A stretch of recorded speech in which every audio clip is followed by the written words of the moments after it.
Bien, continuando entonces con la clase de la semana pasada, recordemos un poquito para que siempre nos vaya quedando todo el proceso civil. Comenzamos con la quedando todo el proceso civil.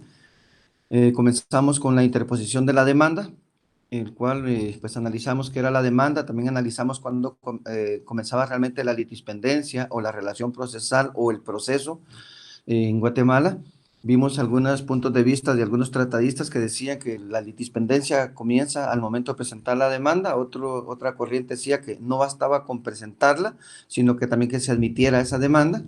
Y vimos que en nuestro caso, pues no basta solo con la presentación y la admisión, sino precisamente cuando el juez emite el decreto, o sea, la resolución por medio del cual emplaza a la otra parte, la parte demandada. Una vez que le notifican a la parte demandada, comienza lo que es la litispendencia o el proceso. Entonces, repito, se interpone la demanda, el juez analiza si llena los requisitos, ustedes ya saben del artículo 61 específicamente, si llena todos los requisitos legales, el juez emite una resolución que es un decreto por el cual pues le da trámite y la admite y emplaza a la otra parte por un término de 9 días. Hasta ahí vamos en nuestro proceso, ¿verdad? En ese emplazamiento en el cual la parte demandada pues eh, tiene la función de tomar una actitud y empezamos a ver las actitudes que puede tomar la parte demandada. En ese sentido, podemos decir entonces que la admisión de la demanda, la admisión de la demanda lleva al trámite siguiente, que es el emplazamiento, ¿sí? ¿El emplazamiento de quién? El emplazamiento del demandado, que debe realizar el juez conforme a las normas generales de la notificación, o sea, tiene que notificarle a la otra parte para que realmente pueda comenzar la litispendencia. A partir de la notificación de dicho emplazamiento, entonces el demandado tiene la oportunidad, frente a esa demanda que fue interpuesta en su contra, de tomar una actitud. ¿Qué actitudes puede tomar la parte demandada? Lo vimos la semana pasada.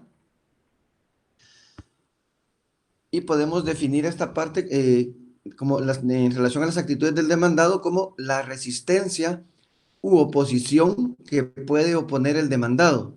Es decir, su petición de no ser condenado está implícita en cualquier actividad que él mismo realice e incluso lo está en su falta de actividad, pues en nuestro derecho positivo la rebeldía también supone resistencia aunque no realice ninguna actividad.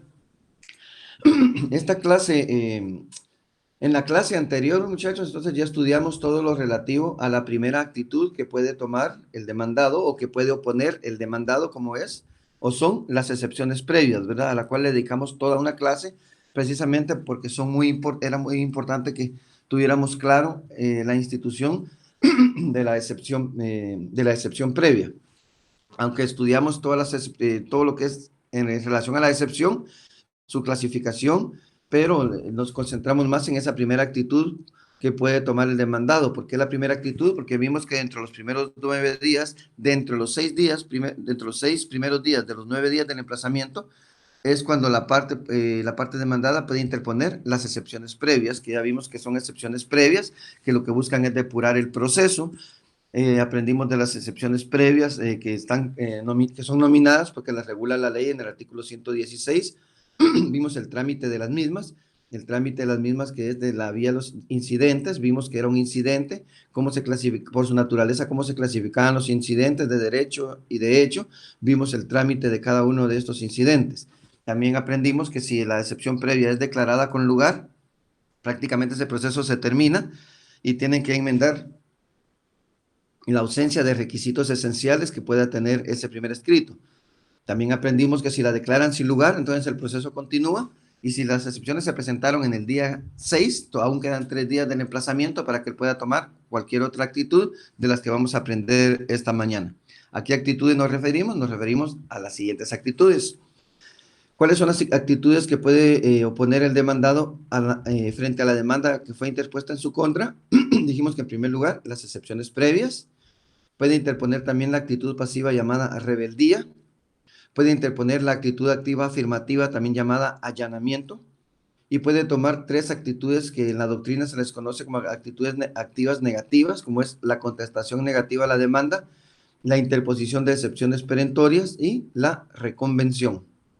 Bien, una vez que tenemos claro cuáles son las 6 actitudes que puede tomar la parte demandada y recordando que ya agotamos la primera, que son las excepciones previas, continuamos entonces con las siguientes actitudes que puede tomar la parte demandada.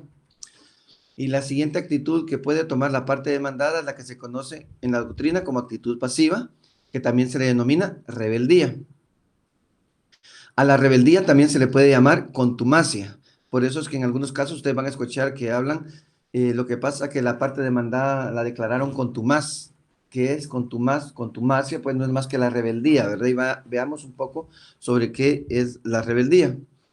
En ese sentido, podemos decir entonces que frente a la demanda, la segunda actitud que puede adoptar el demandado es la de no comparecer a esta actitud entendida como, a la rebeldía se le puede entender también como una inactividad inicial y total. Por eso se le denomina rebeldía. Rebeldía que no es más que esa inactividad que tiene la parte demandada. En otras palabras, simplemente no va a hacer absolutamente nada contra la notificación que le fue puesta en sus manos o hecha de su conocimiento por vía de comunicación del tribunal, donde le indica que lo emplaza por 9 días para que tome una actitud. Sin embargo, la actitud que él va a tomar en el caso de la rebeldía es una actividad total, o sea, no va a hacer absolutamente nada en contra de esa demanda. Los derechos, si vamos un poquito a la historia, los derechos romanos, como el derecho germánico, se basaban inicialmente en una idea del juicio como sometimiento voluntario de las partes a un juez. Repito, en el derecho romano y en el derecho germánico se basaban inicialmente en la idea del juicio como un sometimiento voluntario de las partes a un juez. Por lo tanto, no podían concebir el proceso en ausencia del demandado.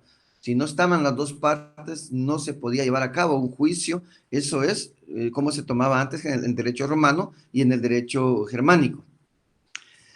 El lógico paso siguiente, diríamos entonces, fue configurar la presencia de este en el proceso como una obligación. Tenía que estar ambas partes, especialmente la parte demandada.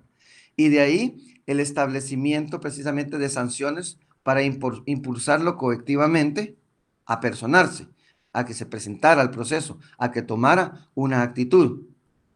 Pero hoy en día, en nuestro caso, pues existe esa segunda actitud como es la rebeldía, que si la parte demandada que fue notificada legalmente no toma ninguna actitud, vamos a aprender que en nuestra ley sí el proceso va a continuar. El mismo va a seguir su camino con lo que corresponda, ¿verdad? Esté o no esté la parte demandada, a quien ya le dieron la oportunidad, una vez que le notificaron, de ser parte del mismo y de tomar una actitud. Ya si él no toma una actitud, vamos a ver a continuación cuáles pueden ser entonces las consecuencias.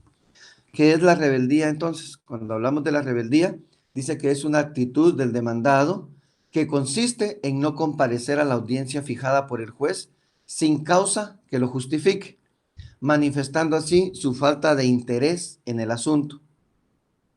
Repito, la rebeldía no es más que una actitud del demandado que consiste en no comparecer a la audiencia fijada por el juez sin causa que lo justifique, manifestando así su falta de interés en el asunto. Podemos definir la rebeldía también, rebeldía o contumacia, y se da cuando el demandado, debidamente notificado para comparecer a juicio, no lo hace dentro del plazo que la ley le confiere, o sea, el emplazamiento. En este caso, que estamos viéndolo a la luz del juicio ordinario, dentro de los 9 días que el juez le da para que pueda tomar una actitud. La rebeldía, en términos generales, podemos decir que es toda desobediencia, oposición, resistencia o rebelión.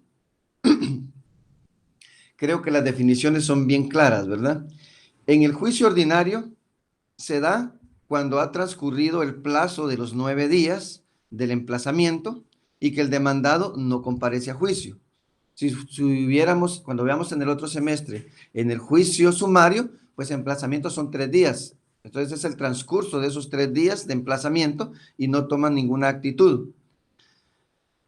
Las, las palabras tradicionales de rebeldía y de contumacia pueden dar una primera impresión que corresponde luego, que vamos a ver luego en la regulación legal. La rebeldía en el proceso civil, específicamente la rebeldía en el proceso civil, no es el enfrentamiento del demandado contra el juez, ni la negación de someterse a la jurisdicción de éste. La rebeldía en el juicio civil es simplemente una actitud pasiva. En otras palabras, muchachos, una actitud de no hacer nada frente a esa demanda. En el artículo 113 del Código Procesal Civil y Mercantil, veamos el artículo 113, por favor, del Código Procesal Civil y Mercantil. Artículo 113.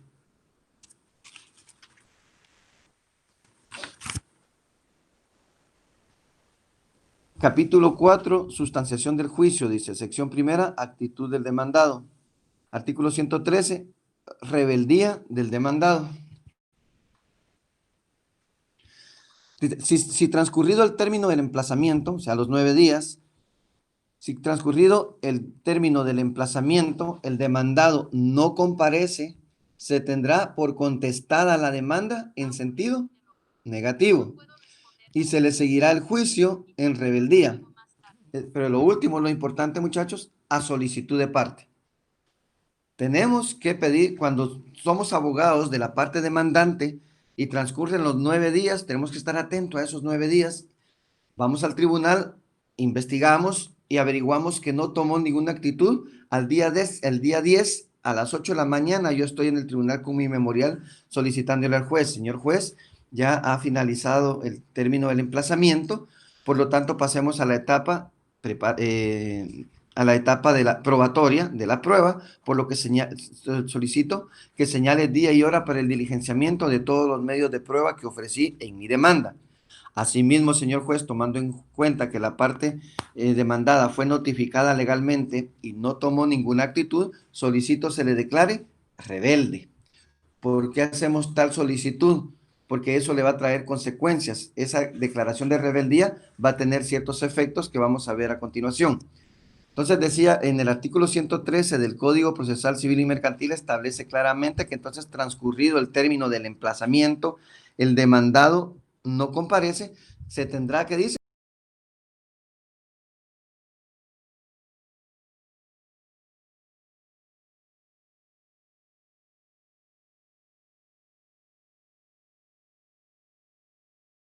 por lo tanto, se le precluyó, principio de preclusión, una vez agotada una etapa procesal, no se puede volver a ella, se le pasó el tiempo en el que él podía ofrecer sus medios de prueba. Una vez que lo declaren rebelde, ya no puede ofrecer pruebas, porque el momento procesal era al contestar la demanda, pero como no contestó y lo declararon rebelde, él puede luego apersonarse al proceso.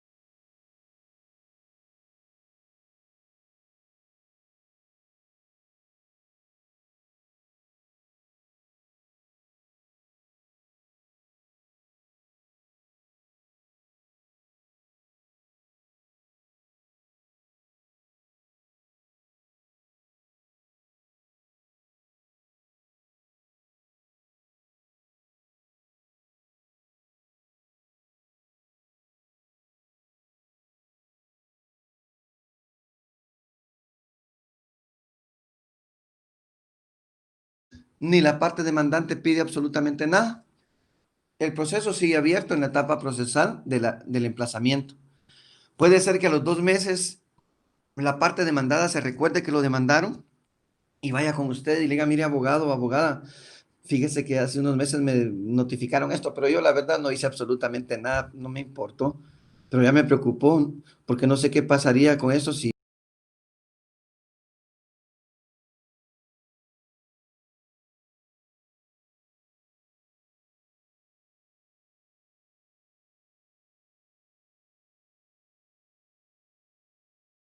pues es posible que hasta ya haya sentencia en ese proceso. Pero déjeme ir a ver, y va usted como abogado a ver el proceso y se encuentra con que el expediente sigue en la etapa de el emplazamiento, porque el abogado de la parte demandante no ha pedido que precluya esa etapa procesal y que se pase a la siguiente. Se recuerdan, principio dispositivo, son las partes las que promueven el proceso, son las partes las que deben pedir que el proceso camine, son las partes las que le deben solicitar al juez que ese proceso avance para que se pueda finalizar rápidamente.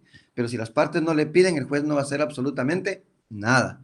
Entonces usted se encuentra con que sigue el emplazamiento todavía, 2 meses después, esos 9 días siguen abiertos, entonces va con su patrocinador y dice, mire, véngase que vamos a contestar en este momento. Y contestan la demanda en sentido negativo. Y es posible que hasta nos ganen el proceso, un proceso que ya lo teníamos ganado, porque no había parte que se opusiera a la pretensión de nuestro patrocinado. Pero al abogado se le pasó y no fue al 10.º día a solicitar que precluyera esa etapa procesal de emplazamiento y que pasaran a la siguiente etapa, que es la etapa probatoria. No lo solicitó, dejó abierto el plazo. Se recuerda que en una clase vimos los plazos preclusivos y plazos no preclusivos. Este es un plazo no preclusivo. Mientras no se pida, va a seguir abierto. Espero que nos quede claro esa situación. Los plazos perentorios y no perentorios. Este es un plazo no perentorio, porque va a cerrarse cuando alguna de las partes solicite al juez que pasen a la siguiente etapa procesal.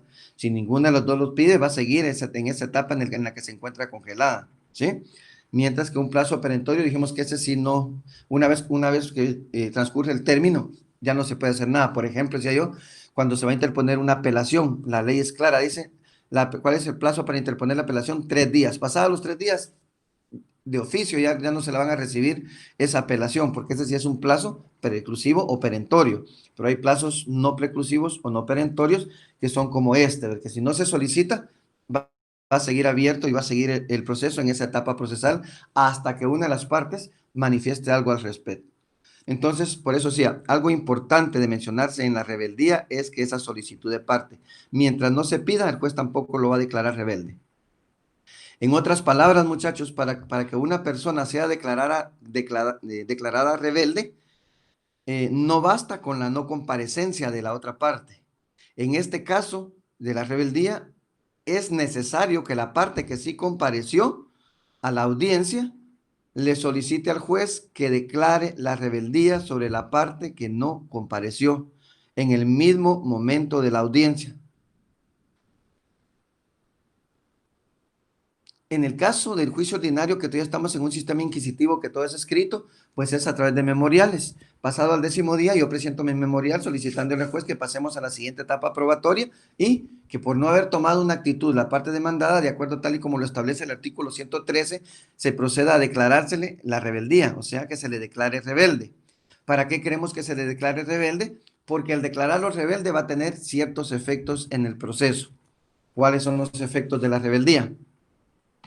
Los efectos de la rebeldía, leamos el artículo 114. Artículo 114 que dice, desde el momento en que el demandado sea declarado rebelde, podrá trabarse embargo sobre sus bienes en cantidad suficiente para asegurar el resultado del proceso. Continúa diciendo, compareciendo el demandado después de la declaración de rebeldía, podrá tomar los procedimientos en el estado en que se encuentren. Podrá dejarse sin efecto la declaración de rebeldía y el embargo trabado si el demandado prueba que no compareció por causa de fuerza mayor insuperable. Ya estudiamos un poco qué son las causas de fuerza mayor. También podrá sustituirse el embargo proponiendo otros bienes o garantía suficiente a juicio del juez. La petición se sustanciará como incidente. Ahora ustedes ya tienen bien claro cuál es el procedimiento de los incidentes, de ese pequeño proceso que nace a raíz de un proceso principal. Por eso dice, la petición se sustanciará como incidente en pieza separada y sin que se suspenda el curso del asunto principal. Cosa contraria con la excepción previa que sí suspende el curso del proceso principal. En este no, aquí se puede seguir por vía separada, pero no va a parar o suspender el proceso principal. Entonces, ¿cuáles son los efectos de la rebeldía?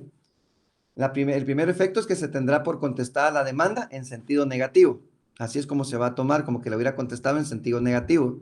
Lo único que esta vez la ley lo establece, por lo tanto, él ya no puede ofrecer medio de prueba, ¿verdad? Porque ese es uno de los efectos. Está bien, no vino, no se presentó, no tomó ninguna actitud, fue pasivo ante la demanda que se le notificó.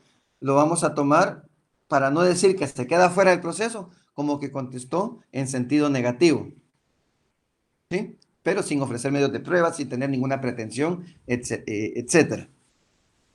¿Para qué es necesario declararlo rebelde? Porque el segundo efecto dice que se podrá trabar embargo sobre los bienes del declarado rebelde en cantidad suficiente para asegurar el resultado del proceso. ¿Qué significa esto? Que nosotros vamos a decir al juez en nuestro memorial cuando le estamos diciendo, señor juez, ya se agotó el término del emplazamiento, no tomó ninguna actitud que se le declare rebelde y que surta los efectos del artículo 114, por lo tanto solicito que se emitan los embargos correspondientes como una medida de garantía en contra de bienes suficientes. Tengo entendido que tiene casas, que tiene vehículos, que se embarguen todos esos bienes hasta que alcance el monto que estoy reclamando. Y el juez lo va a hacer de oficio. Bueno, no de oficio, sino pues se lo estamos solicitando, ¿verdad? Solicitud de parte y va a emitir lo que corresponda, los oficios correspondientes para embargar los bienes en cantidad suficiente para garantizar el resultado del futuro proceso o del presente proceso. ¿Por qué es necesario que se le declare la rebeldía? Porque tiene un tercer efecto. Dice, el declarado rebelde podrá tomar los procedimientos en el estado en que se encuentren. En la etapa que vaya, si ya van en la etapa probatoria, él puede acudir ya a la etapa probatoria, pero solo a manifestarse de lo que ya obra en el expediente. Ya él no puede aportar absolutamente nada. ¿Por qué? Le cerramos la puerta al solicitar que se declarara la rebeldía en su contra. ¿Qué otro efecto? El declarado rebelde no puede ofrecer prueba. Esto no lo dice en la ley, pero eso es lo lógico, ¿verdad? Si lo declararon rebelde y no tomó la actitud de contestar la demanda, pues por lógica ya y obvio no puede ya ofrecer medio de prueba. ¿Cuál es el otro efecto de la rebeldía?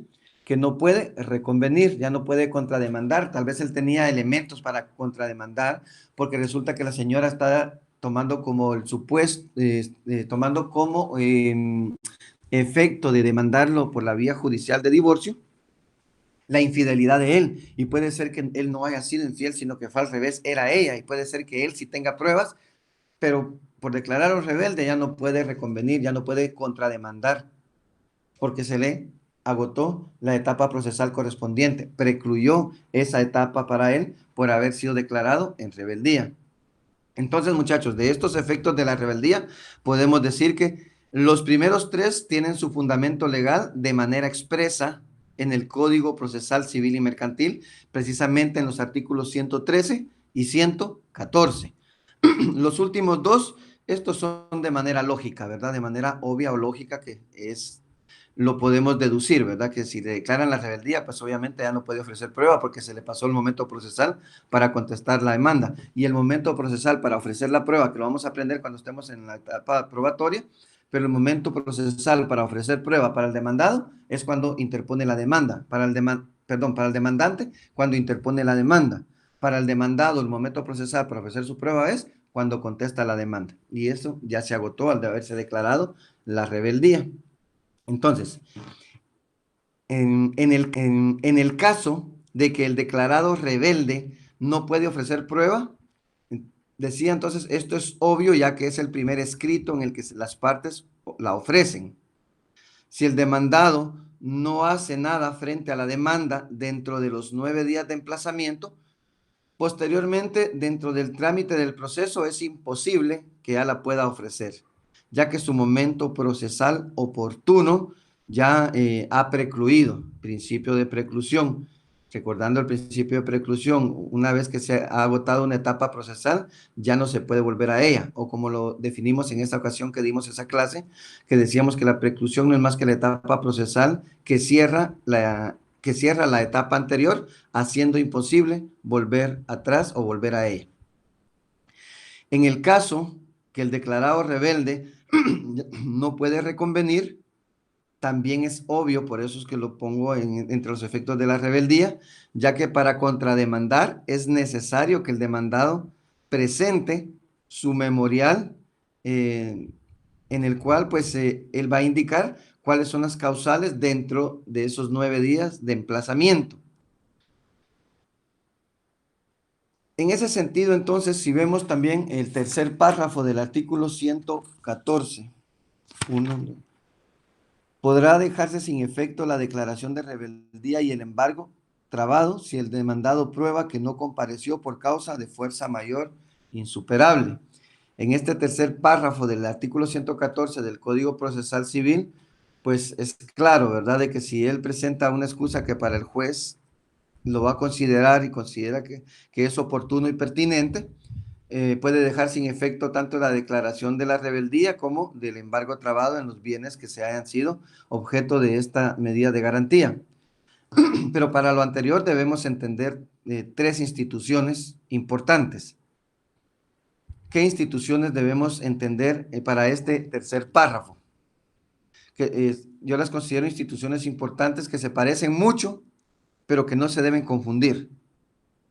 3 instituciones, repito, que se parecen mucho, pero que no se deben confundir. Esto en relación al tercer párrafo que nos habla que podrá dejarse sin efecto la declaración de rebeldía y el embargo trabado. ¿A qué nos referimos con esto? Como ahí, si se dan cuenta, termina si el demandado prueba que no compareció por causa de fuerza mayor, causa de fuerza mayor insuperable. Vamos a ver 3 instituciones, las voy a solo definir así sencillamente como conocimiento general para ustedes, para que no confundamos qué es caso fortuito, qué es fuerza mayor y qué es justa causa. Son 3 cosas distintas. Caso fortuito, fuerza mayor y justa causa. Hablamos de caso fortuito y podemos decir que el caso fortuito consiste ¿en qué? El caso fortuito consiste en la realización de un hecho natural, escuchen, en la realización de un hecho natural que impide que el demandado comparezca a la audiencia. Un caso fortuito consiste en la realización de un hecho natural que impide que el demandado comparezca a la audiencia. ¿Sí? Fuerza mayor, que es cuando hablamos de fuerza mayor, como lo establece ahorita el tercer párrafo del artículo 114. La fuerza mayor consiste en la realización de un hecho del hombre que impide que el demandado comparezca a la audiencia. La causa de fuerza mayor consiste en la realización de un hecho del hombre que impide que el demandado comparezca a la audiencia. ¿Sí? En el primer caso no compareció a la audiencia porque sí quería ir, pero ahorita con estas lluvias hubo un derrumbe en la carretera y no pudo pasar. Ahí estamos en un caso fortuito. Un caso de fuerza mayor, resulta que la persona estaba tomando un tratamiento fuera del país cuando le demandan en su casa, pero él está en un tratamiento en el que no pudo venir porque se estaba haciendo un tratamiento que era importante para su salud. Y si él lo demuestra y que la notificación llegó cuando él ya se encontraba fuera del país haciendo ese tratamiento, esa es una causa de fuerza mayor. Y justa causa, dice que la justa causa, cuando concurre cualquiera de las 2 anteriores, ya sea el caso fortuito o la fuerza mayor, pero que está debidamente justificada, con justa causa. 3 instituciones que a veces tendemos a confundir, la verdad, caso fortuito, la fuerza mayor y la justa causa. La justa causa no es más que las 2 anteriores, pero que de verdad puedan justificarse de manera coherente y pertinente ante el órgano jurisdiccional. Estos entonces, muchachos, todo respecto a la rebeldía. Ya entonces ya sabemos qué es la rebeldía, ya sabemos cuáles son los efectos de la rebeldía, ya sabemos cuál es el fundamento legal de la rebeldía, como una segunda actitud que puede tomar la parte demandada frente a esa demanda que le fue notificada. Solo denme un segundo, muchachos.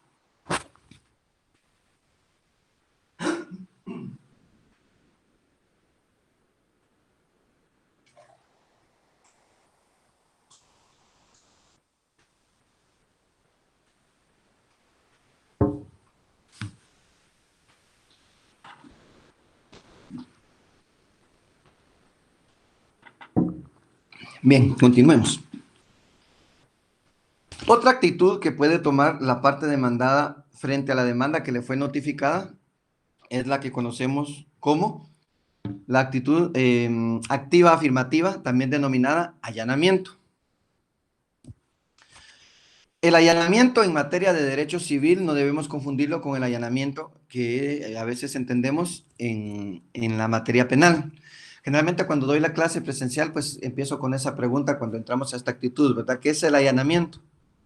Y muchos, pues perfectamente me responden, ¿verdad? Que el allanamiento es el ingreso a una morada ajena, ya sea legal o ilegal, ¿verdad? Legal si es con autorización del juez, ilegal si no tienen autorización, y eso obviamente tiene ciertos efectos, ¿verdad? Eso es el allanamiento en materia penal. El allanamiento en materia civil lo vamos a definir tal y como aparece en la pantalla de sus computadores. ¿Qué es el allanamiento? Es una actitud del demandado que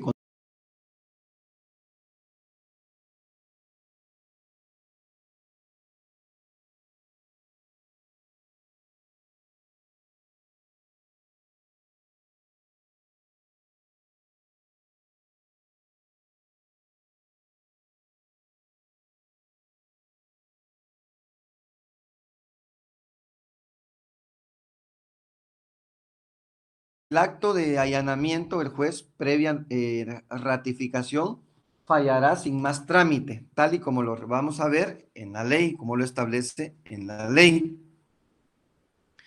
En ese sentido, entonces, quiero que nos quede claro que es el allanamiento en materia civil. En materia civil es la actitud del demandado que consiste en aceptar las pretensiones del demandado, básicamente es decir que sí, total o parcialmente, a lo que pretende el demandante. En un ejemplo así sencillo, la señora está pidiendo el divorcio judicial, aparte del divorcio judicial está pidiendo que le quede la custodia de sus menores hijos y aparte está pidiendo una pensión alimenticia, que se fije una pensión alimenticia de 3,000 quetzales en favor de sus menores hijos y en favor de ella. Esas son sus pretensiones a través de este juicio ordinario de divorcio judicial. Cuando le notifican a la otra parte, lo emplazan por un término de 9 días, ¿verdad? En un juicio ordinario de 9 días. ¿Para qué? ¿Cuál es el objeto de ese emplazamiento? Para que tome una actitud, ¿verdad? Una de las 6 actitudes que estamos estudiando. En este caso, él decide tomar la actitud de allanamiento. Presenta su memorial, responde, contesta la demanda, señor juez. Vengo a contestar la demanda y me fue notificada con fecha tal, en la cual la señora tal y tal y tal, quien es mi esposa, pues está solicitando el rompimiento del vínculo conyugal por medio de la institución conocida como el divorcio, en este caso un divorcio judicial. Aparte, también pretende, con la presente demanda, que que se le beneficie a ella con la custodia de nuestros menores hijos. Y hace una tercera pretensión, que es que se fije una pensión alimenticia de 3,000 quetzales en favor de ella y de mis menores hijos. Señor juez, a través de este memorial vengo a allanarme a las pretensiones de la señora en su totalidad y de manera expresa lo manifiesto, que acepto que se declare el divorcio judicial entre nosotros y que se dé el rompimiento del vínculo conyugal, que acepto que la custodia quede a favor de mi señora esposa y que acepto que se fije una pensión alimenticia de 3,000 quetzales en favor de ellos porque son mi familia. Eso es el allanamiento, aceptar las pretensiones del actor. Este es un allanamiento total, pero puede ser parcial. Puede decir, señor juez, vengo a allanarme parcialmente. El divorcio judicial quede en favor de mi señora esposa.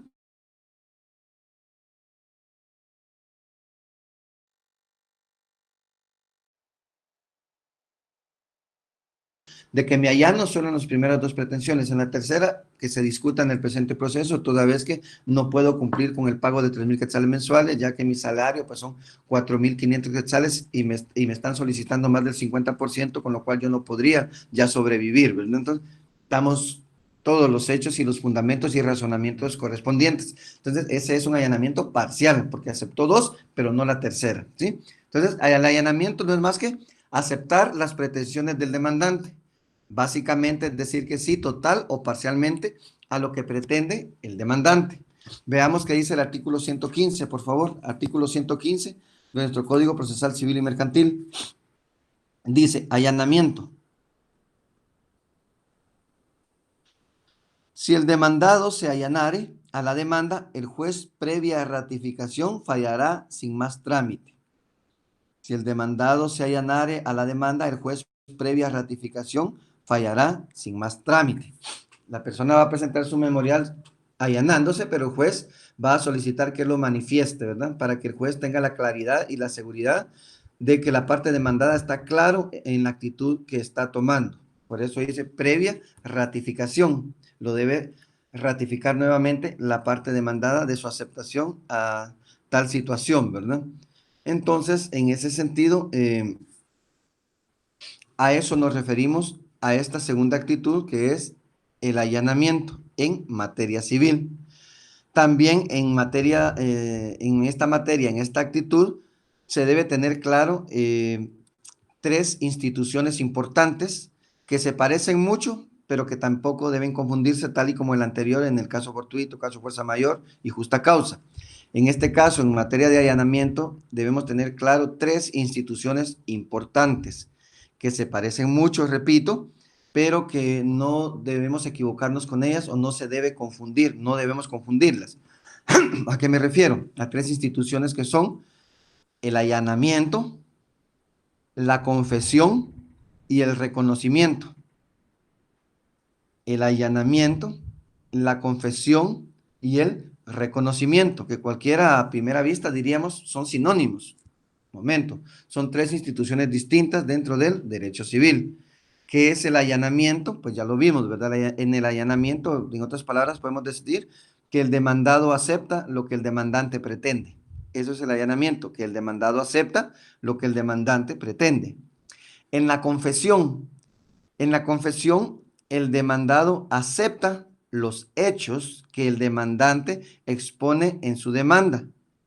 Repito, cuando hay confesión, lo que el demandado hace es que acepta los hechos, la historia que cuenta la señora. Señor juez, resulta que contrajimos matrimonio el 5 de diciembre del año 2018, procreamos 3 hijos de nombre tal y tal, quienes son menores de edad aún hoy en día, pero resulta, señor juez, que ya nuestra convivencia dentro del hogar pues ya no es posible porque ya no es una convivencia pacífica, es una convivencia donde existe maltrato físico, donde existe maltrato psicológico, donde existe maltrato financiero, toda vez que él ya no quiere aportar para los gastos de la casa y da todos los hechos que ella dice. A eso se refiere. ¿Qué es la confesión? El demandado acepta los hechos que el demandante expone en su demanda. En el allanamiento, el demandado acepta las pretensiones. En la confesión, acepta los hechos. Espero les esté quedando claro.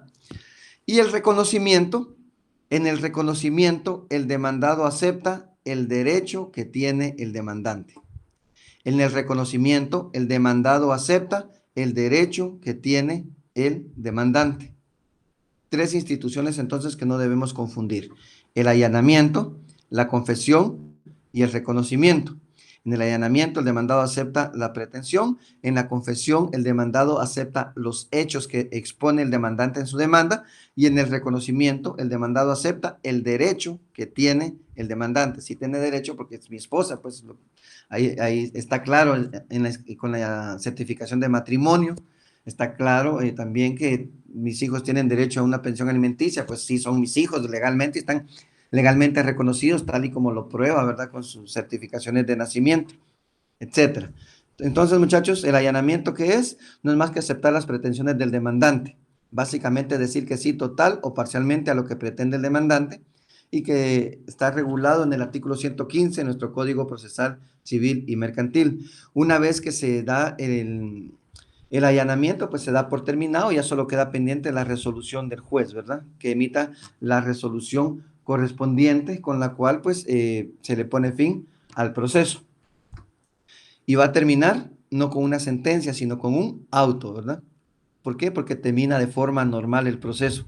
Ya no se siguió con toda la etapa preparatoria, con el día para la vista, con el auto para mejor proveer y luego la sentencia, sino aquí terminó en el término del emplazamiento al tomar una actitud la parte demandante y al aceptar las pretensiones a través del allanamiento.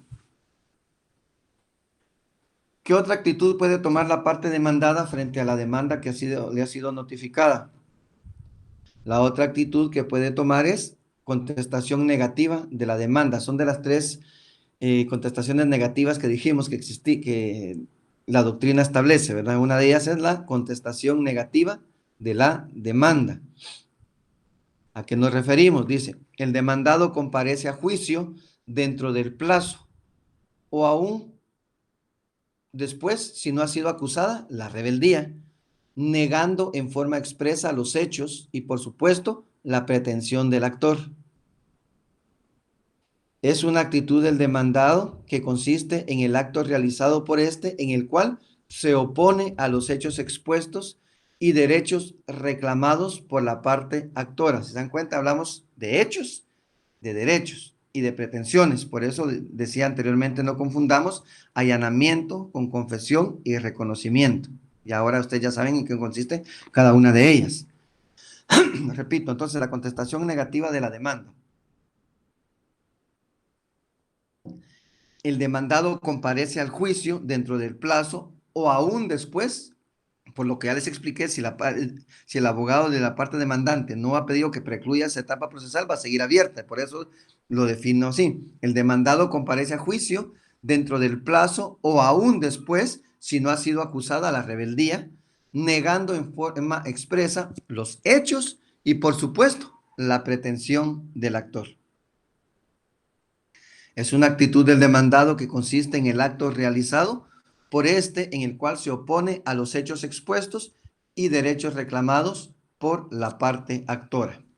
En ese sentido, el demandado se limita a negar los hechos ofrecidos por el actor.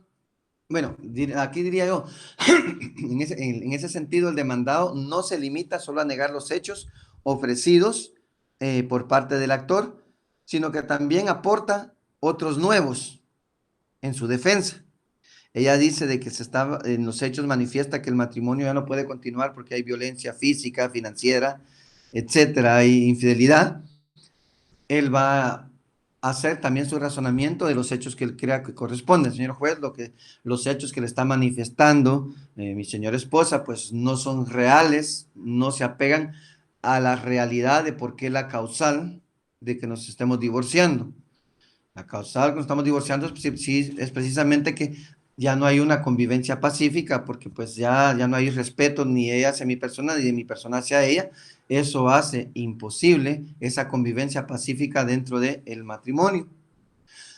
Obviamente hay dudas de parte de ella de infidelidad. También yo tengo mis dudas y también voy a ofrecer los medios de prueba con los que considero me facultan para indicar que los hechos que están manifestando no son ciertos. Lo voy a ofrecer con prueba documental, con testigos que voy a ofrecer más adelante en la presente demanda, etcétera. Entonces, el demandado que hace no se limita a negar solo los hechos ofrecidos por la parte actora, sino que también va a aportar otros nuevos hechos en su defensa, en favor de él.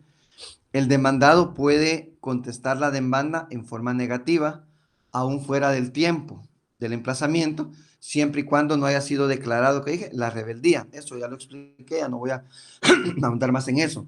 Si el abogado del demandante no está pendiente del término, pueden pasar 3 meses y a los 3 meses llegar yo a contestar en favor de mi patrocinado la demanda, toda vez que no ha sido cerrado esa etapa procesal. Bien. Entonces, como ya dijimos, como ya hablamos anteriormente, la demanda es el primer escrito, pero primer escrito por parte del demandante. En ese caso, entonces podemos decir que la contestación de la demanda es el primer escrito de la parte demandada, por lo cual, si es el primer escrito de la parte demandada el contestar la demanda, ojo con esto, entonces ese escrito debe llenar también todos los requisitos del artículo. ¿Qué artículo? 61 del Código Procesal Civil y Mercantil. A la vez también debe ofrecer en esa contestación de la demanda los medios de prueba que él considere pertinentes, porque es el momento procesal para ofrecerla. Para el demandante cuando presenta la demanda, para el demandado cuando la contesta. Si no ofrecen ahí los medios de prueba, ya no hay otro momento procesal. Si ofreció ciertos medios de prueba, pero se le olvidó uno que era importantísimo, ya no lo va a poder ofrecer posteriormente. Momento procesal de ofrecer medios de prueba es al interponer la demanda para el demandante y al contestar la demanda para el demandado. Entonces, en la contestación en la contestación de la demanda por parte del demandado, en ese sentido, el demandado pide que no se dicte contra él sentencia condenatoria, es decir, formula oposición o resistencia y en ella se le pide que se desestime la pretensión del actor por no favorecerle el derecho, por no estar de acuerdo al derecho, su pretensión. Lo esencial, diría yo, lo esencial de la contestación de la demanda es entonces la oposición o resistencia, la declaración de voluntad formulada por el demandado de que no sea condenado en la pretensión interpuesta por el actor. Repito, en lo esencial entonces al contestar la demanda es precisamente esa oposición o esa resistencia que se hace frente a los hechos y frente a la pretensión que hace el actor. Leamos artículo 118. Artículo 118. En el artículo 118 dice contestación de la demanda. La contestación de la demanda deberá llenar, escuchen, los mismos requisitos del escrito de demanda. Si hubiere de acompañarse documentos, será aplicable lo dispuesto en los artículos 107 y 108 que ya leímos, que dice que se deben adjuntar, ¿verdad? Al contestar la demanda, debe el demandado, escuche, al contestar la demanda, debe el demandado interponer las excepciones perentorias que tuviere contra la pretensión del actor. Las nacidas después de la contestación de la demanda se pueden proponer en cualquier instancia y serán resueltas en sentencia. Al contestar la demanda debe también interponer las excepciones perentorias, que es la otra actitud que vamos a ver a continuación. Entonces, muchachos, esto es la contestación negativa a la demanda como otra actitud o una cuarta actitud que puede tomar la parte demandada frente a la demanda que fue interpuesta en su contra. Siguiente actitud que puede tomar la parte demandada contra la demanda que ha sido interpuesta en su contra es la que conocemos como las excepciones perentorias. ¿Qué son las excepciones perentorias? Por medio de esta actitud, el demandado no se concreta a negar los hechos de la demanda, sino incorpora a la vez hechos de defensa, hechos que pueden ser impeditivos, que tienen por objeto impedir el efecto jurídico pretendido por el actor en su demanda, mediante el alegato de una norma opuesta que impide la consecuencia jurídica solicitada por el actor. Repito esta primera definición.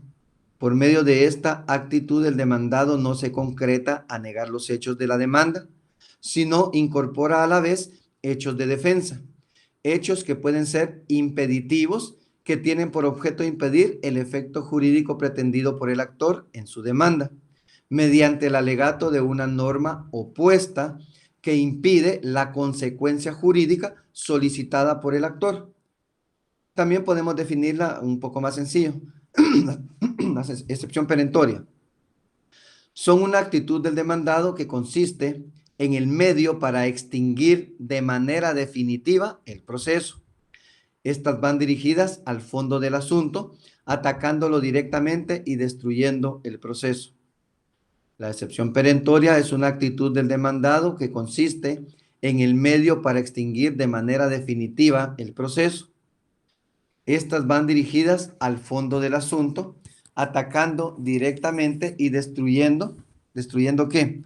Destruyendo el proceso. A eso se refiere esta excepción perentoria. ¿Qué significa eso entonces? No tienen nada que ver con que el demandante satisfaga algún requisito no cumplido en el primer escrito. Repito, en relación a las excepciones perentorias, contraria a lo que busca la excepción previa, que es depurar el proceso, depurar que los requisitos formales que la ley establece y que no están contemplados en la demanda, por eso se la ataca con la excepción previa. En el caso de las excepciones perentorias, no tienen nada que ver con que el demandante satisfaga algún requisito no cumplido en el primer escrito de su demanda.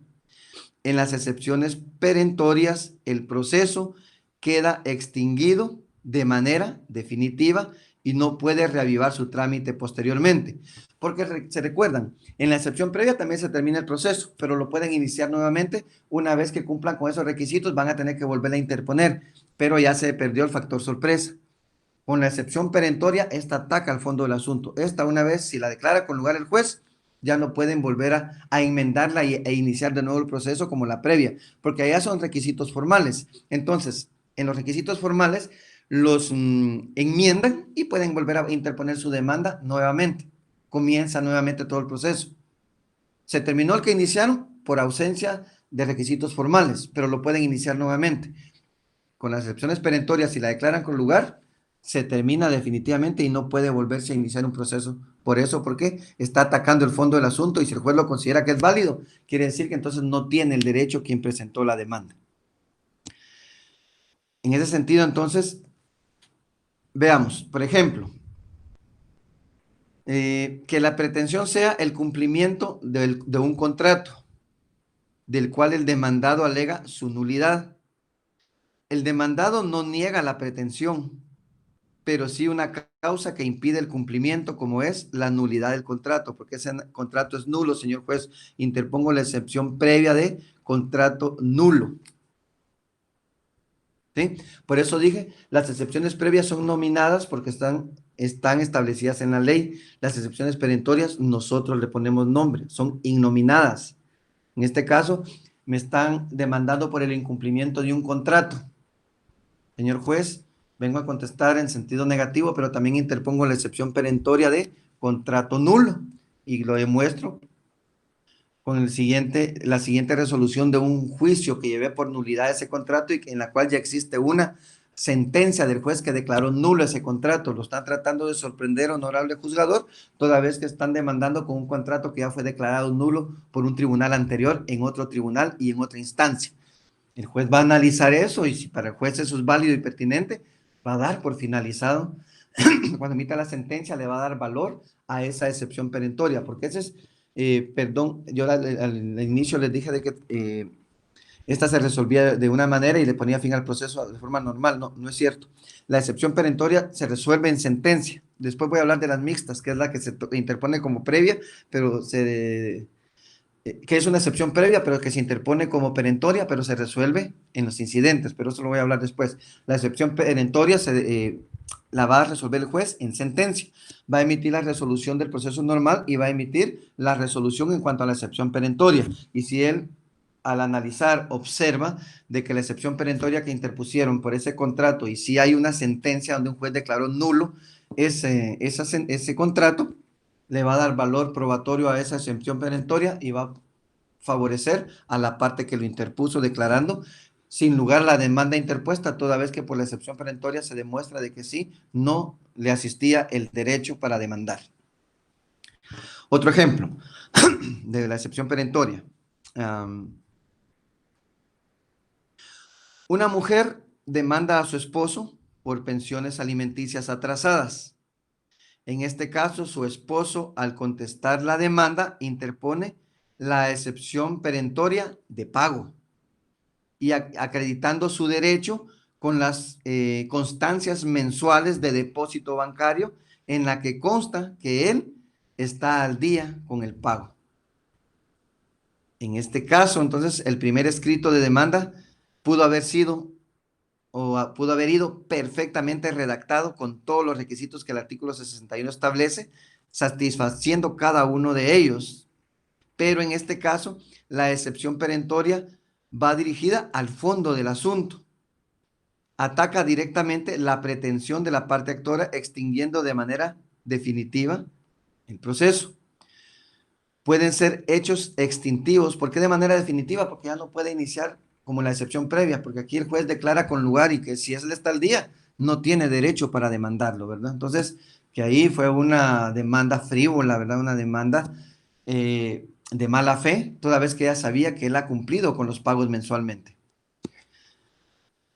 Pueden ser hechos extintivos que no niegan los hechos constitutivos de la demanda, pero se ofrecen por el demandado hechos que destruyen precisamente el efecto jurídico de la pretensión. Y el típico ejemplo, pues es el pago, ¿verdad? el pago en el cual el actor no alega la inexistencia de la obligación, pero sí que se ha cumplido. Él no está diciendo, no es que no le deba pagar, sí le debo pagar mensualmente y lo estoy haciendo mensualmente, pero no es como ella está diciendo que me está reclamando pagos atrasados de 12 meses. Cuando yo le pongo a la vista, señor juez, todas las boletas de los depósitos bancarios a la cuenta que está a su nombre y que la última es precisamente la del mes pasado, en la que estoy al día, o la del presente mes, porque lo hago cada 5 primeros días de cada mes. Entonces, eh, ¿por qué se denominan perentorias? Se denominan perentorias ya que hacen que el proceso perezca. ¿Por qué se les denomina excepciones perentorias? Porque hacen que el proceso perezca. Tenemos claro entonces, muchachos, tenemos claros que las excepciones previas están enumeradas expresamente ¿en qué artículo? Artículo 116 del Código Procesal Civil y Mercantil. Pero entonces, ¿dónde están enumeradas las excepciones perentorias? Estas no están enumeradas expresamente en ningún cuerpo legal, ya que estas excepciones son innominadas. Algunos otros ejemplos de ellas podemos mencionar entonces la excepción perentoria, bueno, la que ya mencionamos, la excepción perentoria de pago, la excepción perentoria de la compensación, podríamos poner la excepción perentoria de la novación, la excepción perentoria de la remisión, que son las formas de extinguir las obligaciones y aún así después no las quieren cobrar, podemos interponerlas como excepciones perentorias. Bien, ¿cuál es el trámite de las excepciones perentorias? Aquí, digamos, se denominan perentorias ya que hacen que el proceso perezca. El trámite de las excepciones perentorias se interponen al contestar la demanda y se resuelven en sentencia. ¿Nos quedó claro eso? Las excepciones perentorias se interponen al contestar la demanda y se resuelven en sentencia. De todas las clases de excepciones, estas son las únicas que no se tramitan como incidente, las perentorias. De todas las clases de excepciones, vimos excepción previa, excepción perentoria, excepción mixta. Hoy voy a ampliar una más que menciona la doctrina, pero que también está en la ley. Vamos a hablar un poquito también que se habla de las excepciones privilegiadas. También hay algunos tratadistas que hablan de excepciones privilegiadas. ¿Cuáles son las excepciones privilegiadas? Entonces, podemos decir que tenemos claro que las excepciones previas o dilatorias se interponen cuando, dentro de los primeros 6 días, de los 9 días que tiene la parte demandada del emplazamiento. Acá es donde radica la diferencia con las excepciones privilegiadas. ¿Por qué? ¿Cuáles son las excepciones privilegiadas? Podemos definir las excepciones privilegiadas de la siguiente manera. Las excepciones privilegiadas son aquellas que tienen la particularidad de que aun siendo previas, pueden interponerse en cualquier estado del proceso. Las excepciones perentorias se interponen al contestar la demanda.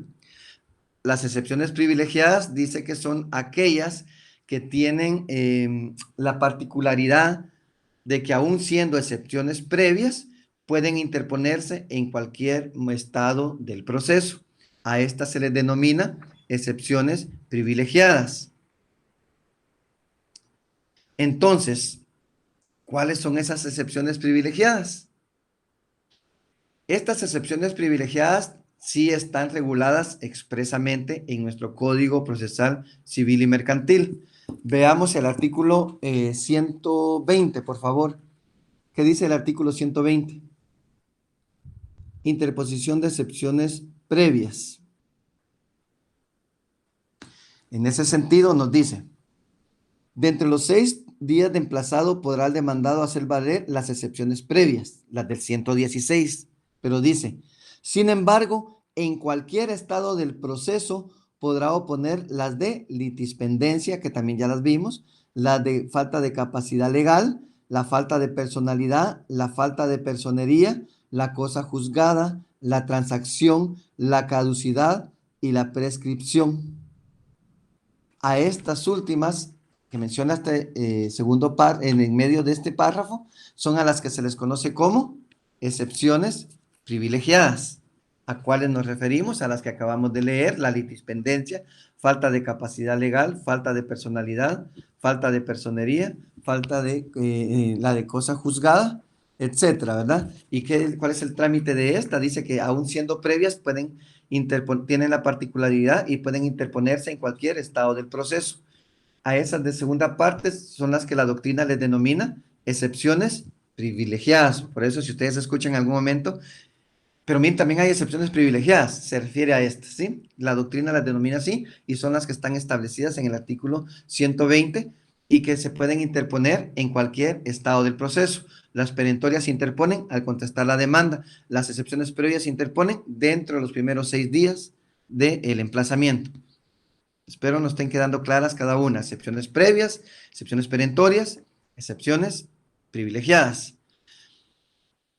¿Cuál es el trámite entonces de las excepciones privilegiadas? El trámite de las excepciones privilegiadas es el de las previas, ¿verdad? Se da por la vía de los incidentes, tal como lo dice el artículo 120 al final. El trámite de las excepciones previas, de las excepciones, será el mismo de los incidentes. Por eso decía que el trámite de las perentorias son las únicas que se resuelven en sentencia, porque todas las demás sí se resuelven por la vía de los incidentes. Asimismo, cuando hablamos de esa clasificación, hablamos también que existían excepciones mixtas. Hablamos que también dentro de las clasificaciones que hacía la doctrina, decíamos que tenía excepción previa, excepción perentoria y excepción mixta. Hoy agregué las excepciones privilegiadas porque también quiero que les quede claro que así les denomina la doctrina, pero que están establecidas en la ley, y ahora ya vimos que esas excepciones privilegiadas están en el artículo 120 también, pero esas se interponen en cualquier estado del proceso. Las perentorias al contestar la demanda y las excepciones previas dentro de los primeros 6 días del emplazamiento. Ahora entonces, ¿cuáles son las excepciones mixtas? Si tenemos claro que las excepciones previas o dilatorias, diríamos que van dirigidas a que el demandante satisfaga ¿qué? Algún requisito no cumplido en el primer, diríamos, en el primer escrito, en el primer escrito de su demanda. Requisitos regulados ¿en dónde? En el artículo 61 de nuestro Código Procesal Civil y Mercantil. El proceso, con las excepciones previas, queda paralizado por ese requisito faltante en las previas. La diferencia con las excepciones mixtas es, y la vamos a definir a continuación, ¿cuáles son las excepciones mixtas? Las excepciones mixtas podemos definirlas que son aquellas que tienen la particularidad de que aún siendo previas, tienen efecto de perentorias. Por eso se denomina excepciones mixtas. Son aquellas que tienen la particularidad de que aún siendo previas, tienen efecto de perentorias. O dicho en otras palabras, lo podríamos decir de la siguiente manera. Se interponen como previas, pero no atacan la falta de requisitos en la demanda, sino que atacan ¿qué? El fondo del asunto. Por eso se les denomina excepciones mixtas. Lo repito, en otras palabras, podemos decir que la excepción mixta son aquellas que se interponen como previa, pero no atacan la falta de requisitos formales en la demanda, sino que atacan lo que atacan las perentorias, ¿qué? El fondo del asunto. Por eso se les denomina excepciones mixtas. Entonces, la pregunta creo que es, entonces, ¿cuáles son las excepciones mixtas? Estas están reguladas expresamente en el artículo 116 del Código Procesal Civil, ahí donde están las 11 excepciones previas, pero se les denomina mixtas a las siguientes. ¿A cuáles? Para que, para que se les salga más fácil recordarlas, les dije en la clase anterior, son las últimas 4 de las 16 que menciona el artículo que habla de las excepciones previas. Son las últimas 4. Entonces, ¿cuáles serían? De acuerdo al artículo 116, serían entonces la transacción, la cosa juzgada, la prescripción y la caducidad. Esas son las excepciones mixtas.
la demanda del demandado en el momento de contestar la demanda. O sea, la demanda del demandado en el momento que contesta la demanda que le fue notificada y por la cual lo emplazaron, de una nueva demanda en contra del actor. Como requisitos para la admisión de la reconvención o la contrademanda, que también se le denomina contrademanda, es que la pretensión que se ejercite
contra la persona que lo hizo comparecer en juicio, entablada ante el mismo juez y por el mismo procedimiento, o sea, la vía ordinaria, en que la pretensión del actor se tramita, para que sea resuelta en la misma sentencia. En este caso, si se da la recomendación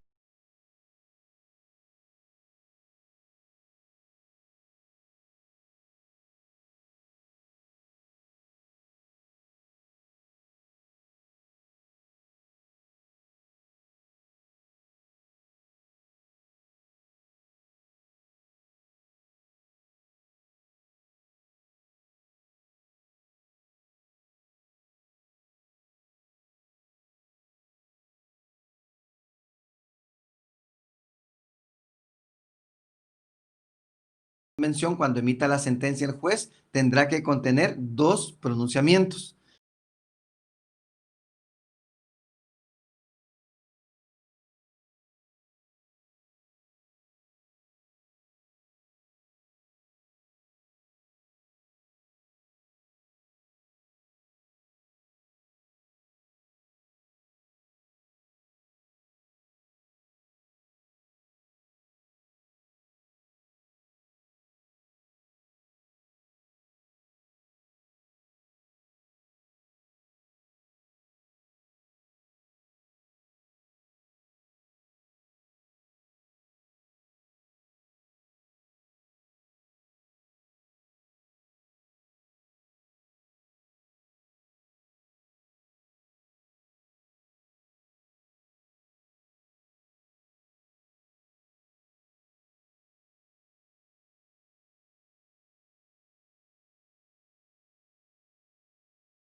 no puede interponer la reconvención. Podrá iniciar un nuevo proceso luego de que se termine este, pero si lo quiere hacer en el presente proceso, lo deberá hacer al momento de contestar la demanda.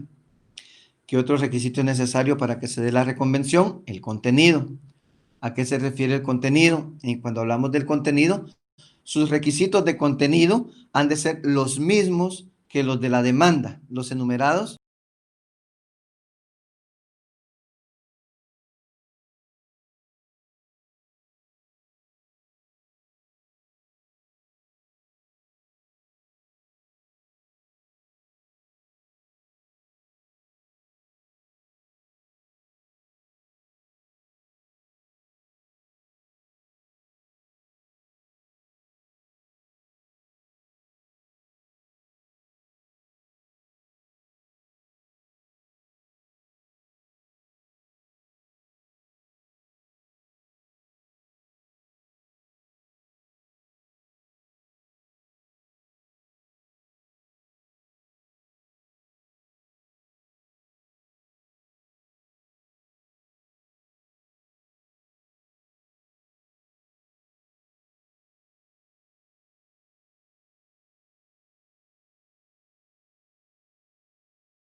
La legitimación pasiva. ¿A qué nos referimos con la legitimación pasiva? La reconvención solo puede dirigirse contra él o los demandantes, no admitiendo la reconvención contra el demandante y otra persona nueva, sino que la reconvención se va a dar porque A demandó a B, entonces B va a demandar A, pero no puede B luego demandar A y a un C que no existía en el anterior proceso.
artículo 122 del Código Procesal Civil y Mercantil, entonces se establece que la reconvención se tramitará conforme a lo dispuesto para la demanda, o sea, el trámite del juicio ordinario.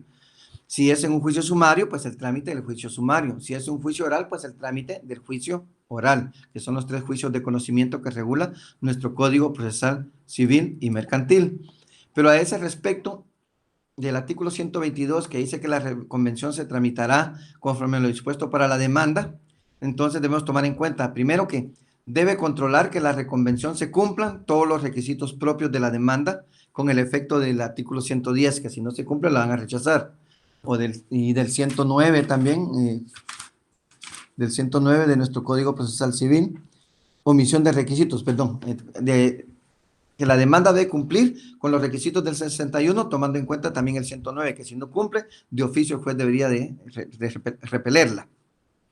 Segundo lugar, en cuanto a la tramitación, debemos tomar en cuenta que dará audiencia al actor por el plazo de 9 días. O sea, primero le dieron plazo a él como demandado. Y ahora si él vino y presentó la reconvención, van a tener que darle un plazo de 9 días de emplazamiento también a la parte que demandó y que ahora se convierte en demandado. En tercer lugar, debemos tomar en cuenta también en ese trámite de la reconvención que el actor puede formular excepciones previas dentro de los 6 primeros días del emplazamiento. Otra situación que se va a dar con la reconvención es que si las anteriores excepciones las formula y son desestimadas, y si no las, y no las formula al contestar la reconvención con el contenido propio de un escrito de contestación de demanda. Ese es el momento procesal para él para interponer también todas las excepciones que considere pertinentes. No cabe que al contestar la reconvención se proceda a interponer nueva reconvención. Si no, nos estaríamos, ahora yo presento reconvención, ahora yo también otra reconvención, no, pero ahora vengo a reconvenir con, no, no se puede, solo se puede dar por una única vez en favor del demandado la reconvención. Luego el demandante que se convierte en demandado ya no puede tomar esa sexta actitud, puede tomar las 5 anteriores que ya vimos, pero ya no una nueva reconvención. Entonces, la reconvención produce efectos típicos de la acumulación de pretensiones. Repito, la reconvención también va a producir efectos típicos que son de la acumulación de pretensiones. Las dos pretensiones, la inicial y la de la reconvención, se discutirán en un mismo proceso. Y las dos se van a resolver en una sola sentencia, lo cual entonces, como dije anteriormente, esa sentencia contendrá 2 pronunciamientos que no podrán ser contradictorios entre sí. Bien, muchachos, nos quedamos hasta acá entonces con las actitudes del demandado. Y ahora ya sabemos completamente cuáles son las actitudes que puede tomar el demandado frente a la demanda, como lo es interponer excepciones previas, como lo es la rebeldía, como lo es el allanamiento, como es el contestar en sentido negativo, como lo es interponer excepciones perentorias y como lo es la reconvención. Hasta aquí vamos en las etapas del proceso ordinario, del juicio ordinario. Nos corresponde entrar a la etapa de la prueba. Pero en medio de esa etapa de la prueba y lo que tenemos, la siguiente clase, hay un tema ahí que no sé por qué quedó ahí, pero igual tenemos que agotar lo que son las vicisitudes del proceso. Y luego continuamos con la siguiente etapa procesal, que sería la etapa probatoria. Nos quedamos hasta acá. Les agradezco mucho su atención. Gracias siempre por estar pendientes con la clase. Y nos conectamos en la próxima semana para continuar con el siguiente tema que nos corresponde. Así que les deseo un buen fin de semana, muchas bendiciones para ustedes. Y si hay algunas preguntas, las voy a contestar en el chat, ¿ok? Entonces, se cuidan, muchachos, y suerte en su siguiente clase.